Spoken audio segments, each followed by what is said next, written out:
છે। દાહોદની ખંગેલા ગ્રામ પંચાયતના સરપંચ વિરુદ્ધ અવિશ્વાસની દરખાસ્ત મુકાઈ। મનસ્વી રીતે કામ કરતા હોવાનો આક્ષેપ। દાહોદ તાલુકાની ખંગેલા ગ્રામ પંચાયતના સરપંચ તરીકે ચૂંટાઈને આવેલા મનુભાઈ મેડા પદ ઉપર આવ્યા પછીથી ગ્રામ પંચાયતમાં પોતાનો મનસ્વી રીતે વહીવટ કરીને કામો કરતા હોવાનો આક્ષેપ લાગ્યો છે। ગ્રામ પંચાયતના સભ્યોએ સરપંચ વિરુદ્ધ અવિશ્વાસની દરખાસ્ત મૂકી છે।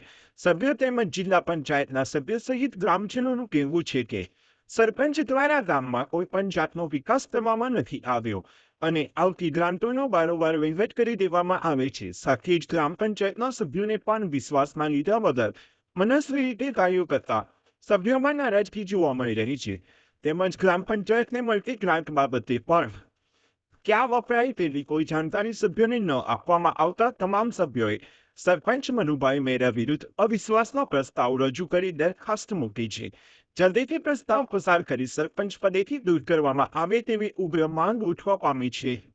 હું ખંગેલા જિલ્લા પંચાયત સભ્ય વતી પતિ મેડા રમશુભાઈ કાળુભાઈ હું મારું ઇન્ટરવ્યૂ આપું છું કે ખંગેલા ગ્રામ પંચાયતમાં અવિશ્વાસની દરખાસ્ત સરપંચ વિરુદ્ધ મૂકી છે। એમાં સરપંચ પોતે ગેરવર્તણૂક કરે છે અને એની માની કરીને કોઈ સભ્યોને વશમાં લીધા વગરની કામગીરી કરે છે અને એને પોતાની મરજી માફીનું કામગીરી કરે છે। હવે ખંગેલા ગ્રામ પંચાયતમાં હું મારી જિલ્લા પંચાયત સીટમાં હું પ્રોપર ખંગેલાનો છું અને મારા જો આયોજનના કામો મંજૂર થાય, ટ્રાયબલ છે, TSP છે, કંઈ બી નાની મોટી યોજનામાંથી કામગીરી મંજૂર થાય છે એ કામમાં હું કામ કરું તો મારામાં એ પ્રમાણપત્ર આપવા અને અપશબ્દ બોલીને મને ના પડે તારથી થાયથી કરી લે અને તું તારથી કશું નહીં થાય ને એવી રીતે ધાક ધમકી આપે છે।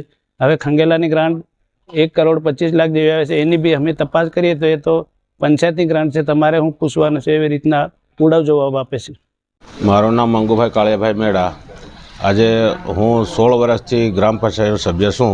મારા ઘરથી છે સભ્ય, પણ આજ સુધી કોઈ કામોમાં કંઈક આપણે કંઈક માંગવા જઈએ તો કે તો થશે અને તમારે શું કામ છે, હું ગામમાં કામ કરી રહ્યો છે આવી રીતના જવાબ આપી પાછા એ કરી દે અને પછી કોઈ બીજું કંઈ કામ પડે તો કોઈ ગમે તેવું કોઈ સહીનું છે આ તે કામ પડે એટલે સહી બી નહીં કરી આલે અને એના પોતાની મરજીથી કોઈ મિટિંગ અમારી ગ્રામસભા પછી સામાન્ય સભામાં ભરાવામાં ખાલી કાગળમાં સહી કરાવી લે, કોઈ લખતા નથી।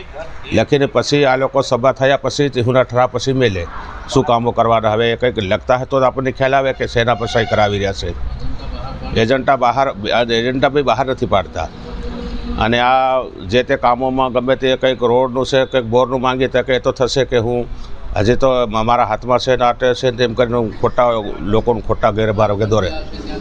અમારી મરજી આપશે ત્યાં કરી તમારો કહી દે હું નથી કરું આવું કે લોકોને ખોટા ધક્કા ખવાડે અને વોર્ડમાં કોઈ કામ કરતો જ નથી।